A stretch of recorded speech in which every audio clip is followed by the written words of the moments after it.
नमस्कार, आप देख रहे हैं आज तक। आपके साथ मैं हूं सईद अंसारी। देश भर में यस बैंक संकट को लेकर हाहाकार मचा हुआ है। संकट के बीच महीने में सिर्फ 50,000 रुपए निकालने का आदेश बैंक की तरफ से आ गया है। बोर्ड को भंग कर दिया गया है। लोग एटीएम में लंबी लंबी लाइन लगाकर खड़े हुए हैं। यस बैंक संकट के बीच सरकार का बैठकों का दौर चल रहा है। संसद में एसबीआई चेयरमैन वित्त मंत्री निर्मला सीतारमण से मिलने पहुंचे हैं और उधर एटीएम के बाहर लंबी लंबी लाइन लगी है। सरकार हरकत में आ गई है। देश के chief economic adviser Krishnamurthy Subramanian ने कहा है कि खाता धारकों का पैसा डूबेगा नहीं। उन्होंने कहा कि आरबीआई ने काफी सोच समझकर कदम उठाया है। आरबीआई गवर्नर ने भी जल्द से जल्द इस संकट के समाधान की बात कही है। तो एसबीआई चेयरमैन वित्त मंत्री से इस वक्त मिल रहे हैं। ये बैठक शुरू हो चुकी है। कोई ना कोई पॉजिटिव हल यहां से जरूर निकलने की उम्मीद। No need to panic. What is there to panic? All depositors' interest, RBI governor has said that no need to panic. What is there to panic? All depositors' interest, RBI governor has said that. So we have the Reserve Bank has issued has in fact issued two press statements, press briefs yesterday. They explain in detail the background of our decision. And your question was how soon it will be done. It will be done very swiftly. It will be done very fast. 30 days which we have given is the outer limit, and you will see you will see very swift action from the Reserve Bank of India to put in place a scheme to revive the Yes Bank. भले ही RBI SBI की तरफ से भरोसा जताया जा रहा है, लेकिन यस बैंक के खाता धारक परेशान।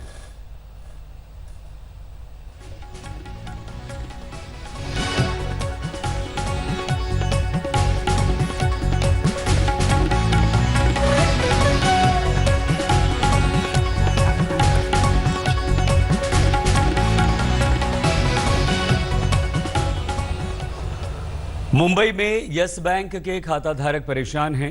मुंबई से देखिए हमारी ये ग्राउंड रिपोर्ट। रिस्ट्रिक्शंस लगने के बाद जब यस बैंक की ब्रांच खुली तो वहां पर लोगों की भीड़ दिखाई दी। ये भीड़ इसलिए भी थी कि लोग पैनिक में थे, कई सवाल पूछना चाह रहे थे और साथ ही साथ अपने पैसे विड्रॉ करना चाह रहे थे। इस वक्त हम यस बैंक की परेल ब्रांच पे मौजूद है। यहाँ पर आप देख पाएंगे कि सुबह से जो लोग हैं वो मौजूद हैं अपने पैसों का विड्रॉल करने के लिए। फिलहाल कहा जा रहा है कि जो लोग आ रहे हैं उन्हें 50,000 रुपीज जिसकी लिमिट रखी गई है वो पैसे दिए जा रहे हैं और इसीलिए लोग इस वक्त यहाँ पर आकर के जो है वो पैसा विड्रॉ कर रहे हैं अपना, ताकि उनको आगे की जो फंक्शनिंग है उसमें किसी तरीके की तकलीफ ना हो। तो कुछ लोगों से बात करने की कोशिश करते हैं। सर, आपका सेविंग्स अकाउंट है या करंट अकाउंट? तो क्या उम्मीद है? 50,000 रुपीज मिल रहा है अभी, कहते हैं इत्मीनान है फिलहाल, काम चल जाएगा? चल जाएगा काम, है ना? बाद में जो भी होगा बाद में सेविंग अकाउंट से आपका सेविंग अकाउंट मिलने की उम्मीद तो रखते हैं। एक महीने का रिस्ट्रिक्शन है तो 50,000 में काम हो जाएगा। चला लेंगे, जैसा है वैसा चलाते ही रहेंगे। लेकिन थोड़ा काम वगैरह छोड़ के आना पड़ेगा। दुकान छोड़ के, ऑफिस छोड़ के आना ही पड़ेगा। ऑफिस से ही आया, दुकान छोड़ के आना पड़ता है।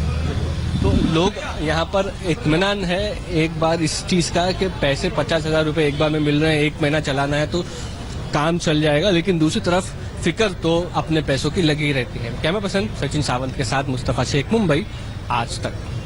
बैंकिंग सेक्टर को एक और झटका अब की बार यस बैंक में कस्टमर्स सिर्फ 50,000 रुपए तक विड्रॉ कर सकते हैं। लेकिन अगर उनके घर में शादी है, कोई मेडिकल, अगर किसी की पढ़ाई है बाहर या अगर कोई इमरजेंसी है तो वो 5 लाख रुपए तक निकाल सकते हैं। लेकिन इस समय कहीं ना कहीं कस्टमर्स के दिल में एक डर है। डर इस बात का कि ऐसा ना हो कि जो पीएनबी बैंक के साथ हुआ, जो हमने पिछले कुछ बैंक्स के साथ होता हुआ देखा, वो यस बैंक जैसे बैंक के साथ ना हो जाए।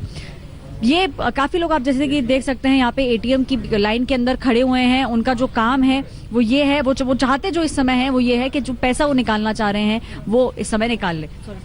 अरे मुझे लगा वो चेक 1 2 3 4। बैंकिंग सेक्टर को एक और झटका अब की बार नाम आया है यस बैंक का। आरबीआई ने यस बैंक के बोर्ड को सुपरसीड किया है। सिर्फ 50,000 रुपए तक लोग निकाल सकते हैं अपने अकाउंट से। लेकिन अगर आपके घर में इमरजेंसी है, किसी की शादी है या कोई मेडिकल इमरजेंसी है, तो आप 5 लाख रुपए तक पैसा निकाल सकते हैं। देखिए, आप देख सकते हैं पीछे कि लोगों की लाइन लगी हुई है, लोग अंदर जाना। यस बैंक संकट के बहाने विपक्ष सरकार की आर्थिक नीतियों पर सवाल उठा रहा है। सरकार की गलत आर्थिक नीति के चलते एक के बाद एक बैंक उनका आर्थिक स्थिति जर्जर होते जा रहे हैं, एक के बाद एक। पहले पंजाब नेशनल बैंक, आखिरकार सबसे ज्यादा भुगतना पड़ता है किसको? आम लोगों को, जो उस बैंक की सब्सक्राइबर है। तो सरकार जरूर ये स्वीकार करे कि हिंदुस्तान की आर्थिक हालत जर्जर होते जा रहे हैं और इसके चलते आम लोगों को भुगतना पड़ रहे हैं, चाहे पंजाब नेशनल बैंक, चाहे यस बैंक। सरकार नोटबंदी तो किए, जीएसटी तो लगाए, लेकिन आर्थिक स्थिति की बदलाव की कोई नामो निशान हमें देखने को नहीं मिलता है।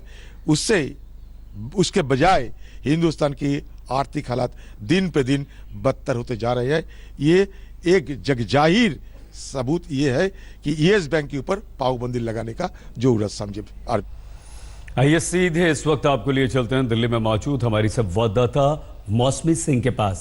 मौसमी, दो बातें यहां पर, जो अकाउंट होल्डर्स परेशान हैं वो क्या करें, उनके लिए कोई दिशा निर्देश बैंक और सरकार की तरफ से, और यह संकट सुलझने के कितने आसार?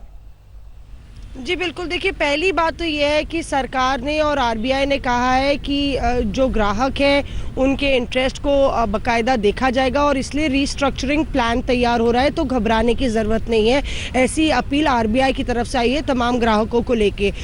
दूसरी तरफ आप देखिए तो जो सरकार है वो एक नीति तैयार कर रही है और एक रीस्ट्रक्चरिंग प्लान तैयार कर रही है, और उसी के तहत एसबीआई के जो चेयरमैन है रजनीश कुमार, उनको बुलाया गया है। संसद में वो नजर आए थे और एक बैठक हो रही है वित्त मंत्रालय की उच्च स्तरीय बैठक, जिसमें आगे किस तरह से एसबीआई बेल आउट करने के लिए यस बैंक को भूमिका निभा सकता है, इस पर चर्चा हो रही है। क्योंकि सैद्धांतिक तौर पे एसबीआई ने रजामंदी दे दी है, मंजूरी दे दी है कि संकटग्रस्त यस बैंक को बेल आउट करेगा, पर कैसे करेगा, क्योंकि एसबीआई की भी हालत बहुत अच्छी नहीं है, इस पर चर्चा के लिए एसबीआई के चेयरमैन को बुलाया गया है। हालांकि विपक्ष साफ तौर पे कह रहा है कि ये रेगुलेटरी प्रॉब्लम है और सरकार लगातार, पहले पीएमसी बैंक का नंबर आया, अब यस बैंक का नंबर आया और ये शुरुआत है, इसके बाद किस बैंक का नंबर आएगा सरकार को ये साफ करना चाहिए।